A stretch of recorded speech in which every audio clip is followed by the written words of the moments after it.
Namaste everyone. Welcome to Aikyam, a spiritual journey towards oneness. In this video, we will see the meaning of chapter 4 from sloka number 21.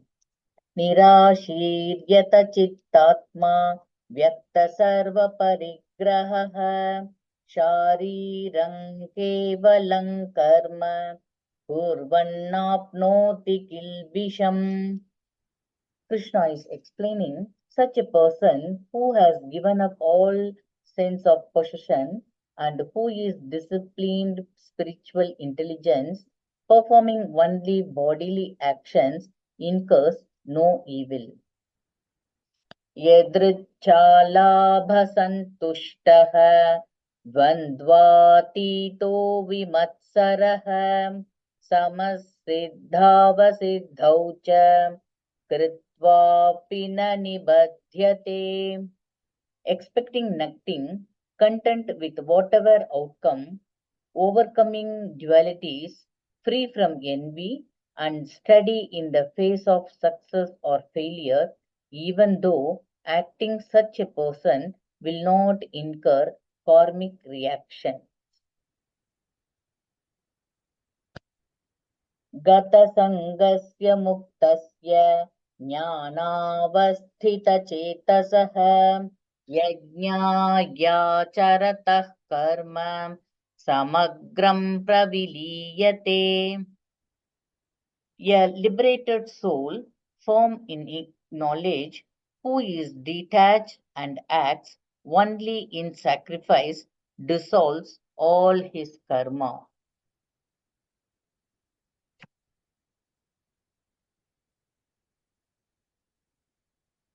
Brahmarpanam brahmahavihi brahmagno brahmanahutam brahmaiva tena gantavyam brahma karma samadhina.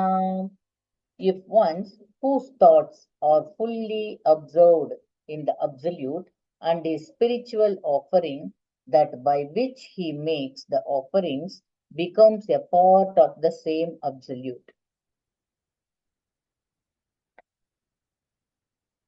Daivamevapare yajñam yoginah paryupasate brahmagnavapare yajñam yajñenaivopajuhvati. Some makes offerings to the gods, that is deities, while still others offer themselves into the fire of Brahma.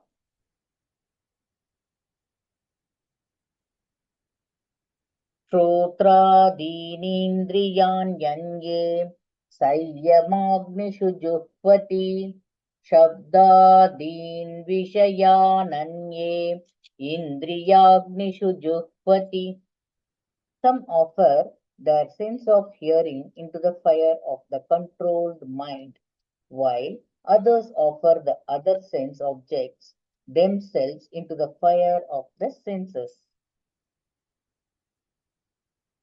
Sarvanindriyakarmani pranakarmani chapare atmasayamayogagnau juhvati jnanadipite.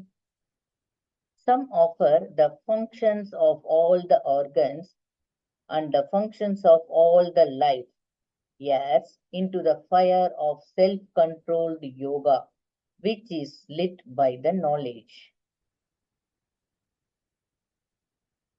Dravya-yajñāstapo yajñāh yoga-yajñāstatha pare svādhyāyajñāna-yajñāscha yatayas samshitau vratāh. Some make offerings through acts of charity, others through austerities, and others through yoga practice, while disciplined ascetics do so through the scriptural study and knowledge. Apane juhvati pranam prane panan tatha pare pranapanagati rudhva pranayama parayanah. Some practice breath control. They offer inhalation into exhalation and exhalation into inhalation, thereby controlling both. Others offer their vital force by curbing their intake of food and controls their breath. अपरे नियताहाराः प्राणान् प्राणेषु जुह्वति सर्वेप्येते यज्ञविदः यज्ञक्षपितकल्मषाः. All these persons are well aware of the power of sacrifice and are cleansed all evil through it. They enjoy the sacrificial remnants and attain eternal Brahman.